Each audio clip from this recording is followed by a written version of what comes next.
Hey everyone, thank you so much for stopping back by. If you're new here, welcome. And if you're not new, as always, welcome back. It is Friday. Happy Fibro Friday. I'm assuming if you've been here for a while that you've already taken care of your self-care for the day. You've planned it or indulged in it. If you are new here or you haven't made time for your self-care, consider this your reminder. You absolutely deserve self-care every day. And even more so if you're suffering from some sort of chronic illness, such as fibromyalgia or the numerous other chronic and autoimmune conditions that you could suffer from. Over here, I talk about fibromyalgia every single Friday. This Friday is no exception. Today, I want to talk about tapering off of your prescription medication, how I did it, why I did it. I've done a video like this before, but I think hindsight is very important because I'm coming up on a year post-taper. So I have been off of my main fibromyalgia medications for a year and just doing supplements and lifestyle changes to manage my symptoms. So let me do my disclaimer. This is not medical advice. This is not medical advice. This is not medical advice. And everything you need to know about it not being medical advice is also in the description. Like I mentioned before, last year I did a video about tapering off of fibromyalgia medication. I was taking gabapentin. I'm no longer on gabapentin. I have not taken gabapentin since last fall. And so I'm coming up on roughly a year without it. I was also on Lexapro because along with abysmally low vitamin D levels, which is not unusual for a person of color living in the United States. I'm a Black woman, if you couldn't tell. I'm a Black woman, so vitamin D production in my body is a bit compromised because of where I live. I don't get as much sunlight, so I have to supplement, and it was absolutely affecting my mood. So while I added more vitamin D supplements and things into my diet, I still needed to manage my mood because I had very, very low serotonin and it was a bit of a mess. That being said, gone off track a little bit, but that being said, I decided to taper off of my medications fall of 2021. It was kind of accidental. What was happening was I was kind of forgetting doses here and there. And it wasn't that I was forgetting simply because I was having fibro fog or forgetfulness in general. I was forgetting because I really didn't notice a difference. I'll talk about both medications I was on and why I chose to taper off of both of them around the same time, which is generally not recommended, but I did it and I was fine. I will tell you why and then I'll tell you how I did it. So why did I taper off of gabapentin? Gabapentin was my main fibromyalgia medication, and I had a bit of an oxymoron with it where I was both not receiving much benefit from it, but also feeling fine. So no matter how I looked at it, it really didn't seem like it was doing much for my symptoms. There is the opportunity, if you're taking gabapentin, to go into, I think, like the 1,500 or 2,000 milligram range. I was on the very, very low end of the range, but you can go nearly 2,000 milligrams of gabapentin per dose, and taking 2 or 3 doses a day. It's something ridiculously high like that. I didn't want to get to that level of dependence on it simply because at the lower levels, I wasn't seeing a difference. I wasn't waking up thinking, gee, this really has given me some relief. I wasn't feeling a ton of relief. And so I felt like it was kind of not worth it.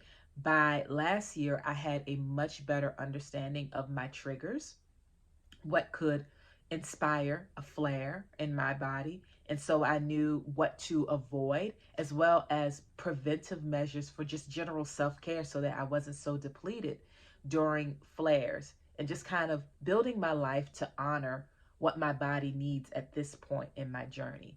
So that was the deal with gabapentin. It wasn't really beneficial for me. I tried it. I used it for a couple of years. I increased my dosage at different points, and I just didn't see a difference. There are some people who absolutely see a difference, and for those that do, use it. Continue using it. It's yours. It's for your use. It's prescribed to you. You're getting relief. Use it. I wasn't experiencing a ton of relief, but also in general, because I had modified my lifestyle, I was feeling better. So there really was no need for me to stay on it. The why of tapering off of Lexapro, slightly different. I absolutely felt a difference from using Lexapro, and I felt amazing. It did wonders for my serotonin levels. And what happened was I had talked to my doctor prior to tapering, like several months, and I'd asked him about, well, what does it mean? Am I on this for my life? Or is this something that I could eventually phase out? And he told me absolutely. Once your hormone levels are more balanced, you may find it, possible to taper off of it and to not use it and feel fine. And so I was feeling really good. I didn't feel like I was experiencing additional relief from extended use. So I decided to taper and see how I felt. And that's why I decided to taper off of Lexapro. It wasn't that it wasn't working, it worked beautifully, but I felt like things were level enough. I felt like I was in a very good place where I didn't need the mood regulation support that Lexapro offered. So let's get away from the why and go to the how. How did I do it? Oh, it was very simple. I kept forgetting doses, but I didn't forget for long spurts. I would forget 1 or 2 days, and then I'd take it again, then 1 or 2 days, then I'd take it again, then 2 or 3 days, and then I'd take it again. And it was a slow taper. You can taper multiple ways, especially if you're doing this with a doctor. They will probably start tapering you in the form of lower doses. So you're keeping the same schedule, but you are taking smaller amounts of the drug at that time. So you eventually taper off of it. There are many ways to taper. You can explore all of those, of course, with your doctor. I did mine without my doctor's guidance because I do what I want. And I just decided, and I knew that there were not severe health risk from tapering off of these two particular medications. So I tapered off of them. And I knew if I felt awful, if it was just a horrible idea, there was always the option to get back on. I still had the medication. I still have some of it because some of them, the prescriptions don't run out or they don't expire for another couple of weeks.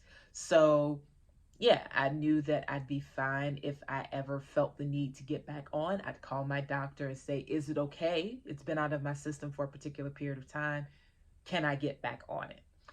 Now, why would you want to taper off of medication? It could be any number of reasons. You may not have ever wanted medication. You might feel like you've gotten the maximum benefit. You might want to try a different treatment route or treatment plan. It could be any number of things. Maybe you just, maybe you never had an issue with medication before, but this is not giving you the results that you need or it's giving you horrible side effects. Whatever it may be, there are many reasons why you might want to taper off of a prescribed medication. Your how will be dependent on how you feel and what your doctor recommends, as well as will you need something to fill the gap? Because for some of us, like for me, Lexapro was mood stick. It helped with mood. It helped with depression. So making sure that I had adequate vitamin D levels so that if I did feel those emotions again, if I did feel like I wasn't balanced anymore, I would know it wasn't a deficiency in some area and that I genuinely needed to bring Lexapro back into my routine. I actually thought about it a few weeks ago, bringing Lexapro back in, but I ended up not needing it. I needed to rest more. I was, in the midst of a flare, so I rested more and just paid a little more attention to my body. I'll supplement with more things in the future too to help with things like that, as a bit of a preventive measure, but it's good to know because I know what life is like on those medications. I can also spot issues when they arise much faster than I could have before experiencing what relief I did get through Lexapro. And like I said, with gabapentin, I didn't experience a ton of relief. But if ever I wanted to try it again, I'm not afraid. I know what I can expect from it. So that's it. That's my why and how of tapering. It's a year post-taper, roughly. And here's what I can tell you. I feel pretty good. I do honor my body's needs a lot more. So I don't feel as I don't feel as at the mercy of my condition. I feel like I'm in far more control at this point. I feel much healthier. I feel much better overall. There are things that I want to change. Being on medication, it made me bigger. I hate I hate to say I hate. I am going through a bit of a body acceptance period where I'm accepting that, you know what, I'm no longer 4'6" in size. I'm now bigger, and I don't love it, but I'm working on accepting it. Part of that was medication. I was very slim prior to, and I'm also a woman in my almost my 40s. So what my body does is very different now than it would have done in my 20s, and I have to accept that as well and work with it instead of working against it. So there are things to learn, right? But it's an interesting process. It's an interesting journey, and I'm glad that I'm off of the medication because I do have a lot more control over what I do that influences how I feel. So having that control, knowing what I can do outside of relying on a medication is very empowering, and that is a form of relief on its own, really.